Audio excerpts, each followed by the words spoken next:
chers téléspectateurs et internautes d'Enseigne-moi Canal International. Je suis le pasteur David Goma du Centre du Réveil Chrétien International et je suis heureux d'être avec vous maintenant au travers de cette émission In Studio pour partager avec vous un sujet important sur la foi. Et donc nous allons parler de la foi en Dieu. Et pour cela, nous allons nous baser sur le passage de Marc 11, du verset 22 au verset 24. Voici ce qui est écrit. Jésus prit la parole et leur dit, « Ayez foi en Dieu. Je vous le dis en vérité, si quelqu'un dit à cette montagne, « ôte-toi de là et jette-toi dans la mer », et s'il ne doute point en son cœur, mais croit que ce qu'il dit arrive, il le verra s'accomplir. C'est pourquoi je vous dis, tout ce que vous demanderez en priant, croyez que vous l'avez reçu et vous le verrez s'accomplir. Ayez foi en Dieu. Et Jésus est bien placé pour pouvoir donner ce conseil à Israël et à nous-mêmes. Ce n'est pas parce que nous avons la foi que nous avons foi en Dieu. Nous pouvons avoir foi dans beaucoup de choses qui nous éloignent de Dieu. Et c'est ce que le Seigneur était en train de leur dire. Nous pouvons avoir plein de croyances, même dans les choses religieuses, dans des pratiques religieuses. Mais le Seigneur veut leur montrer que si votre foi n'atteint pas Dieu, cette foi ne vous est pas utile, sinon elle peut même être un piège pour vous. Donc Jésus est venu pour nous enseigner à avoir foi en Dieu. Et le Seigneur aussi voit bien combien nous sommes en difficulté malgré notre foi et malgré ce que notre foi peut déclencher, mais comme cette génération de pharisiens et même les disciples, ils voyaient que leur foi est inopérante. Et dans notre quotidien, nous-mêmes aussi, on peut se dire, oui, d'accord, je crois en Dieu, j'ai prié, j'ai jeûné, mais je n'ai pas vu l'accomplissement. Et cela peut nous frustrer, nous décevoir. Mais d'abord, aujourd'hui, le Seigneur veut d'abord te dire, bien-aimé, toi qui m'écoutes, aie foi en Dieu. C'est en Dieu que tu dois avoir foi. Et cette problématique doit être d'une importance en vous-même. Regardez aujourd'hui, nous, les chrétiens, on peut bien sûr se poser la question en quoi nous croyons. Et nous pouvons voir effectivement qu'il y a beaucoup de dénominations. Et quand on regarde le contenu de tout ça, on peut bien se poser la question sur l'objectif final, sur l'impact de notre foi par rapport à la relation avec le Seigneur. Quand nous prenons par exemple nos frères catholiques, on peut bien poser aussi la question, quand on voit la réalité, combien leur foi peut être orientée dans beaucoup de saints et toutes ces choses. Est-ce qu'au jour d'aujourd'hui, ce n'est pas le moment de se poser la question au sujet de ce que dit le Seigneur ici? Ayez foi en Dieu. La foi nous est donnée pour nous investir dans une relation avec le Seigneur notre Dieu. Et cela mérite que nous puissions discerner qui est Dieu, afin que nous puissions avoir une relation avec lui. Vous savez, quand un homme rencontre une jeune femme, et que dans son cœur il sent de l'amour, qui est une forme de foi, et va projeter son amour dans cette personne afin d'établir une relation, afin de pouvoir se projeter, de fonder une famille et toutes ces choses. Donc voilà, la personne va rencontrer la jeune fille qui va peut-être aussi ouvrir son cœur. Et il y a une histoire qui commence, mais rapidement, d'autres personnes vont être concernées par cette histoire. La personne va découvrir le père, la mère, les frères, les sœurs et toutes sortes de choses. Donc, il y a aussi des relations qui peuvent s'établir, mais à un moment donné, si vous oubliez que votre challenge, c'est de convaincre la personne que vous avez focalisé, que vous avez visé. Si maintenant vous vous dites, oh, j'ai découvert une famille, ah oui, mon beau-père, telle chose, et que vous avez négligé à un moment donné la personne que vous avez recherché, la personne va observer et à un moment donné, vous pouvez croire gagner plein de choses, mais vous avez perdu l'essentiel. Donc le Seigneur voyait bien au milieu d'Israël cette arrogance sur la foi, notre Dieu, Abraham et toutes ces choses. Mais quand Jésus, qui est Dieu, qui était là en train de rechercher cette relation pour les sauver, et le Seigneur voyait que la foi en Dieu était inopérante, mais que l'orgueil religieuse et toutes ces choses, voilà. Et aujourd'hui encore, toi qui es là, qui m'écoutes, tu peux être fier de ta pratique, de tes songes, de tes visions et de toutes ces choses, et ne pas cibler Dieu. La foi doit être un succès. Et le succès, c'est d'atteindre l'objectif. Il y a un objectif, il y a un but que tu recherches par ta foi. Et tant que ta foi n'a pas atteint ce but, c'est erroné. Il faut continuer à trouver Dieu. Et nous pouvons voir que Israël, du temps de Jésus, n'a pas reconnu son Dieu.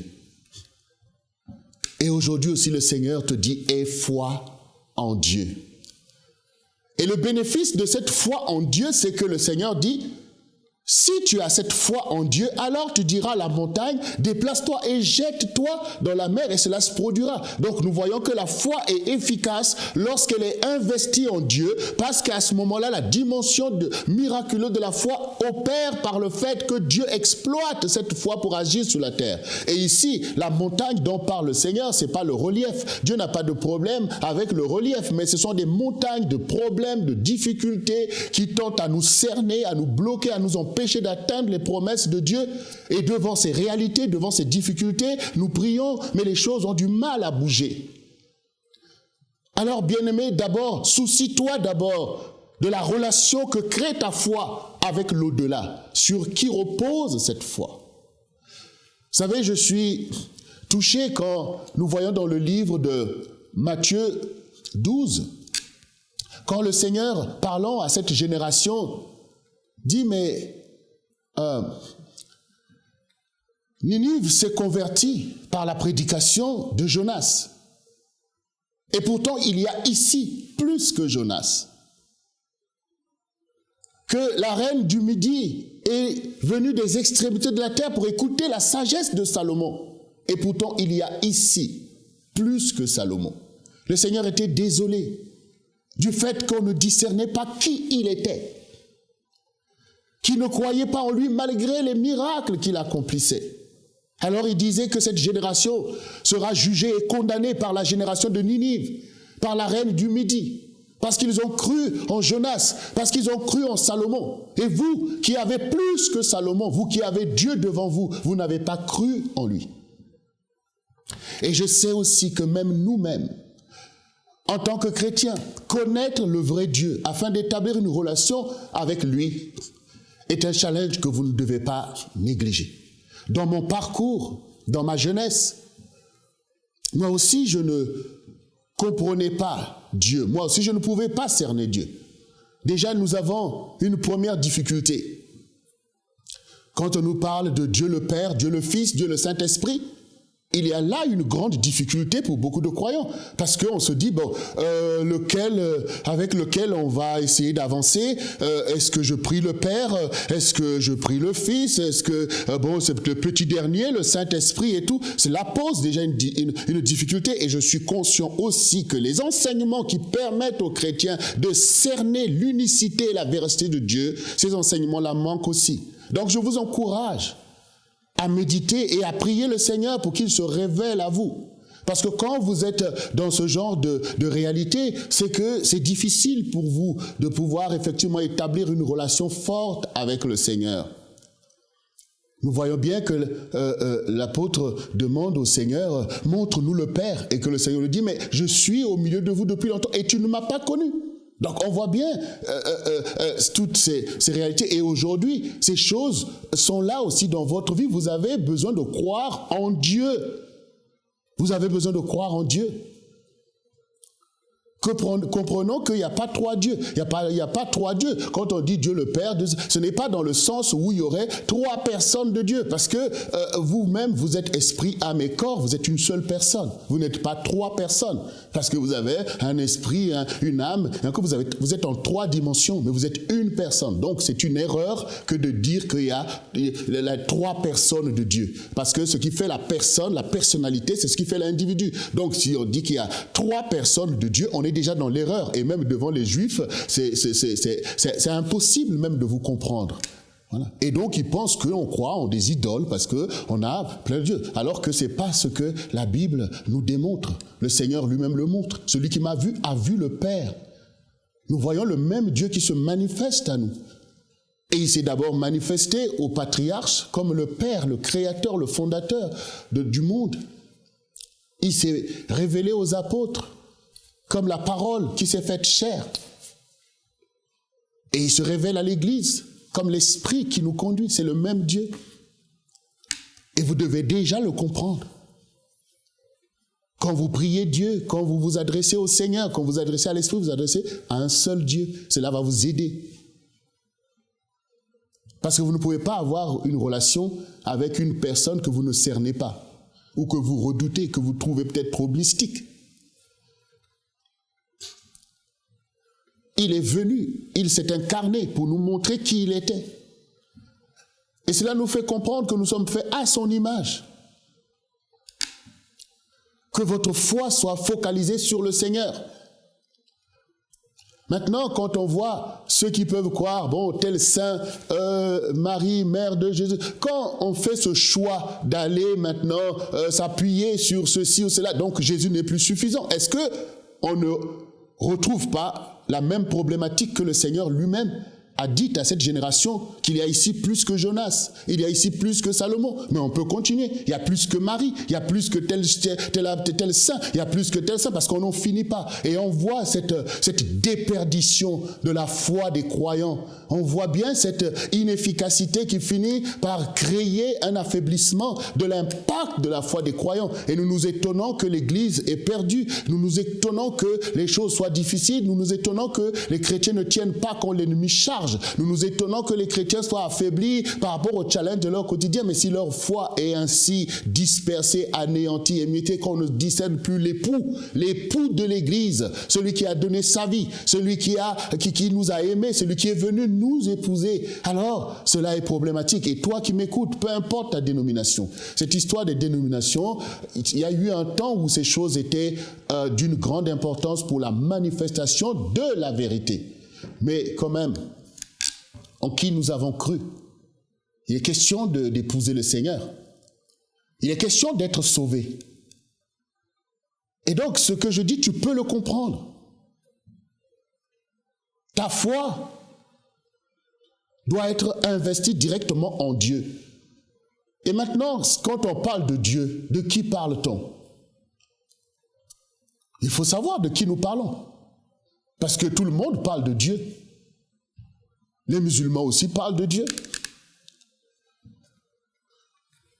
Les hindouistes ont plein de Dieu. Donc le mot Dieu en lui-même ne signifie pas qu'on a cerné de qui nous parlons. Donc maintenant, moi je te parle d'avoir foi dans le vrai Dieu. C'est-à-dire le Dieu de la Bible. Le Dieu qui s'est manifesté à Abraham, à Isaac et à Jacob, et qui s'est incarné en Jésus-Christ, qui a porté la preuve, non seulement de son existence, mais de son amour pour l'humanité. C'est de celui-là que je te parle. Il faut que tu aies foi en lui. Et toutes les promesses qui sont maintenant contenues dans la Bible sont la parole de ce Dieu-là, en qui je t'encourage à croire fermement. Et déjà, toi qui écoutes cette émission, Dieu t'a fait la grâce, effectivement, d'être un enfant de Dieu, un serviteur de Jésus-Christ. Mais on voit aussi beaucoup de chrétiens, voilà, qui sont là dans la distraction. Oui, bon, voilà, bon, c'est le même Dieu. Ah ben oui. Non, on voit que tu ne réalises pas. Que les gens périssent malgré leur foi pour n'avoir pas trouvé le vrai Dieu. Et le Seigneur Jésus-Christ nous a donné beaucoup d'avertissements par rapport au discernement de la vérité. Tu as la grâce de croire dans le vrai Dieu. Mais il faut que tu sois totalement engagé parce que le diable vient contre ces choses, parce qu'il sait que c'est une grande victoire pour toi, pour vouloir distraire ta foi. Quand tu as trouvé Jésus, tu n'as plus besoin de personne d'autre. Il faut qu'on retrouve la foi dans le Seigneur. Satan ne craint que le nom de Jésus. Il n'y a pas un autre nom qui ait été donné par lequel l'homme puisse être sauvé. C'est lui qui a dépouillé les puissances, les dominations, les principautés. C'est lui l'époux de l'Église. Vous savez, un jour, le Seigneur a montré un songe à mon épouse. Et dans ce songe, Dieu lui montrait un agneau qui avait les pieds liés. Et les pieds étaient liés, donc c'était dans une église catholique. Il voyait et puis il y avait l'icône de la Vierge, de Marie, et il voyait que les fidèles avaient la dévotion vers cette icône, et l'agneau était là, les pieds liés. Et dans le discernement de ce songe, le Seigneur lui a fait comprendre que, vous voyez, il y a un détournement de l'adoration qui est due à l'agneau, et qui limite l'action du Seigneur. On peut bien comprendre. On peut bien comprendre. Ce que Dieu, le Seigneur, a dit à cette génération, de n'avoir pas discerné qu'il était plus que Salomon, plus qu'un tel, peut être adressé à beaucoup de croyants aujourd'hui. Quelle est la place de Jésus-Christ, ton Dieu? Quand je te parle de Dieu, je te parle d'un Dieu que tu connais, un Dieu qui s'est manifesté, un Dieu qui s'est fait chair, le Dieu créateur du ciel et de la terre, qui a démontré par son action au milieu d'Israël qu'il est Jéhovah Jireh. Il a été capable de nourrir des foules dans le désert en démontrant qu'il est le Dieu d'Abraham, d'Isaac et de Jacob. Il a démontré en ressuscitant les morts qu'il est le vrai Dieu. Il a fait toutes ces choses pour que tu le connaisses et que tu ne dises pas que, mais qui va aller au ciel pour me montrer qui est Dieu, il est venu. Nous parlons de ce Dieu-là en qui ta foi doit être totalement investie afin de te sauver, toi et ta famille et les gens qui t'entourent. Il faut revenir à cette foi. Trop de distractions dans la réalité des croyants et on ne voit pas l'impact de l'Église et nous ne voyons pas les œuvres accomplies par des générations qui, eux, ont cru en Jésus, ont porté ce nom comme une épouse porte le nom de son époux avec fierté et légitimité. Quand il y a la fidélité, l'épouse, elle est contente de porter ce nom, mais quand il y a l'infidélité, et l'infidélité du croyant, c'est effectivement l'idolâtrie qui peut nous emmener à croire dans plein de choses, des gens qui ont besoin des objets. On veut toujours comme si on cherche de la magie. On pense que les choses de Dieu, c'est de la magie. On a besoin d'un petit objet sur lequel on se confie. Moi-même, quand j'étais adolescent, en dormant, puisque quand vous ne connaissez pas Dieu, vous avez peur, vous êtes dans l'esprit de mort. Eh bien, la nuit, j'ouvre la Bible comme ça, et pour moi, ça va me protéger. Quant à lire la Bible pour avoir la connaissance de la vérité, pour être protégé par la connaissance, il n'y a personne. Maintenant, pour croire que la Bible est un livre magique que tu vas ouvrir grand sur ton chevet alors qu'il s'agit de le lire. Voyez, ce genre d'aberration. Vous pouvez vous-même être dans ça. Moi, je rencontre beaucoup de... Est-ce que tu as prié? Ah, vraiment, je suis découragé. Est-ce que tu as lu? Ah, vraiment, je n'arrive pas. Mais attendez, ça, c'est l'esprit de mort. Ça, c'est l'esprit de mort. Quand vous avez foi en Dieu, vous voulez le connaître. Et vous le connaissez par sa parole. Dieu ne vous a pas attendu pour se manifester. Il s'est déjà manifesté avant même que vous veniez au monde afin que vous puissiez le connaître. Il faut lire la parole. Et l'Esprit agit selon la parole. Quand vous placez votre foi en Dieu, vous allez dans la Bible pour voir ce qu'il a dit. Pour vous qui n'avez pas l'habitude de méditer la parole, commencez déjà à connaître qui est Jésus. Parce que c'est lui votre Dieu. C'est lui votre Dieu. Il y a des chrétiens qui se laissent distraire. Se laissent distraire. Moi, j'ai déjà géré même une situation dans ma propre famille. Mon fils, une fois j'ai prié pour lui parce que il s'est retrouvé dans un état d'esprit bizarre parce qu'il avait rencontré quelqu'un quelque part, un jeune musulman notamment. Il a dit, ah bonjour, tu es chrétien? Il dit, oui, je suis chrétien. Est-ce que tu sais que les chrétiens, après, ils deviennent musulmans? Et il a commencé à lui faire réciter des incantations ou je ne sais pas quoi. Et j'ai dû prier pour mon fils. Donc comprenez que vous pouvez être vous-même dans l'aberration. Ah oui, c'est le même Dieu. Ah oui, c'est telle chose. C'est quoi que disent les musulmans de Jésus? Qu'il est Dieu? Qu'il est le Fils de Dieu? Non, c'est un prophète. Mais souvenez-vous déjà ce que le Seigneur lui-même demandait aux apôtres. Qui dit-on que je suis? Oh, d'autres disent que tu es un prophète. Oh, telle chose, telle chose. Et qu'est-ce que Pierre a dit? Tu es le Christ de Dieu. Et le Seigneur se réjouit de cette révélation. Que c'est mon Père qui t'a révélé ces choses. Tu es heureux. Et sur cette pierre, je bâtirai mon église. On voit bien que l'église s'édifie sur la foi dans le Messie, dans le Christ. Cette foi que Pierre a eue, qui a réjoui le Seigneur. Donc ce n'est pas un prophète. Bien sûr qu'il est le prophète, il est le docteur, il est l'évangéliste, il est le pasteur, il est l'apôtre, puisque ce sont ces ministères qu'il nous a donnés. Mais il est plus, il est Dieu. Que votre foi soit délivrée de la confusion, de la limitation. Que votre foi soit forte parce qu'elle est placée en Dieu. Ce que le Seigneur a fait avec ce que vous lisez dans la Bible, parce qu'ils ont cru en lui. Quand Paul, sur la route de Damas, lui aussi croyait dans le Dieu de ses pères, croyait dans tous ses enseignements, ses doctrines, il était fier de pourchasser les chrétiens, il croyait connaître Dieu. Il croyait être dépositaire des traditions séculières et qu'on lui avait transmis. Et donc il était certain que ces chrétiens, ce sont des imposteurs. Ce Jésus-là qu'on a crucifié, c'est un imposteur et toutes ces choses. Mais sur la route de Damas, là où il n'y a plus de théorie, là où il n'y a plus de doctrine, que la vérité a déboulé sur lui. Et il a dit, qui es-tu, Seigneur? Je suis Jésus que tu persécutes. Nous voyons que cette personne Saul s'est convertie. Et malgré le danger qu'il savait qu'il attendait de ceux qui l'ont envoyé, qui ne vont pas lui faire du cadeau, mais il ne s'est pas séduit parce que désormais il a connu la vérité. Il est devenu un apôtre prolifique pour l'évangile. Vous aussi, connaissez Jésus et ne vous laissez pas distraire. Ne vous laissez pas détourner de la foi dans le vrai Dieu, mais attachez-vous fermement à lui. Parce qu'il est Dieu.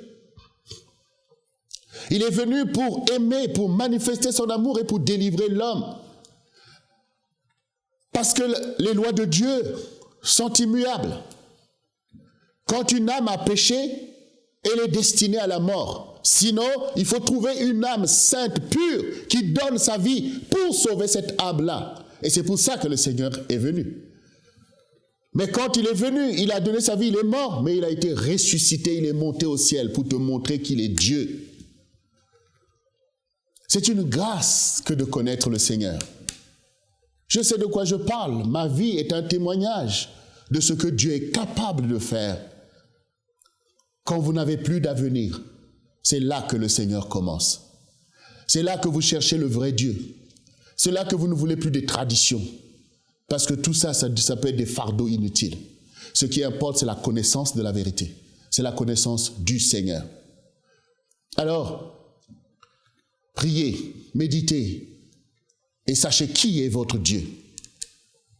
Et attachez-vous à lui. Honorez-le par votre foi quotidienne en lui adressant des prières, des invocations, des supplications pour qu'il vous conduise en toutes choses et qu'il puisse se glorifier dans votre vie, dans votre maison, dans votre famille et tout autour de vous. C'est un privilège que d'être lié et relié au vrai Dieu. Il y a beaucoup de faux dieux, comme on le voit dans la Bible et comme on le voit encore aujourd'hui.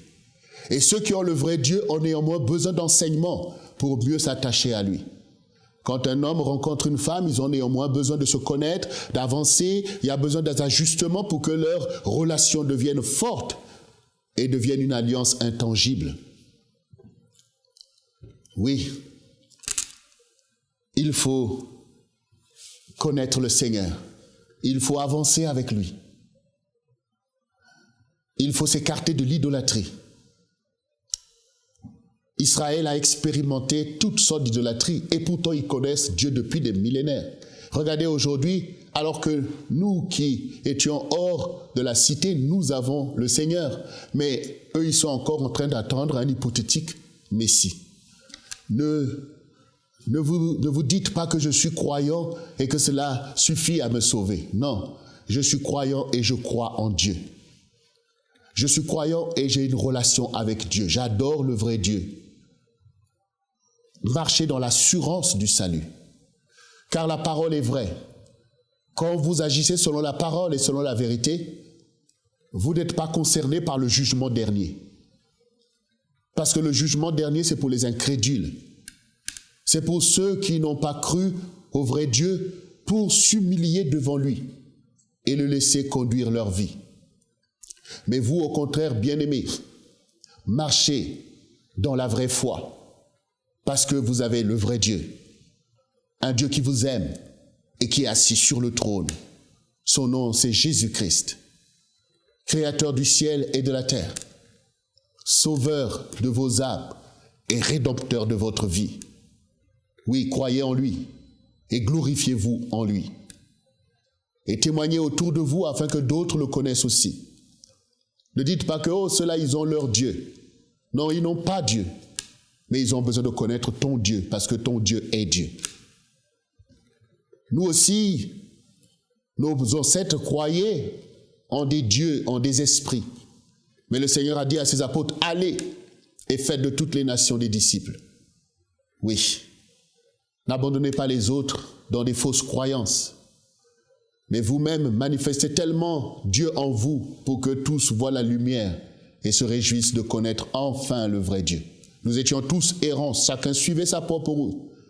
Mais il nous a unis pour être des enfants de notre Dieu, des vrais adorateurs en esprit et en vérité. Que le Seigneur vous bénisse, que le Seigneur vous remplisse, que votre foi en Dieu puisse produire un grand bénéfice pour vous, pour votre maison, pour votre famille et pour votre génération. Soyez remplis de foi, la foi en Jésus, afin que le Seigneur puisse se glorifier en vous. Car le peuple que je me suis formé publiera mes louanges, dit le Seigneur. Que la louange de Jésus soit une bannière devant les nations, afin que les peuples soient sauvés au milieu de cette génération. Soyez bénis et à bientôt. Merci.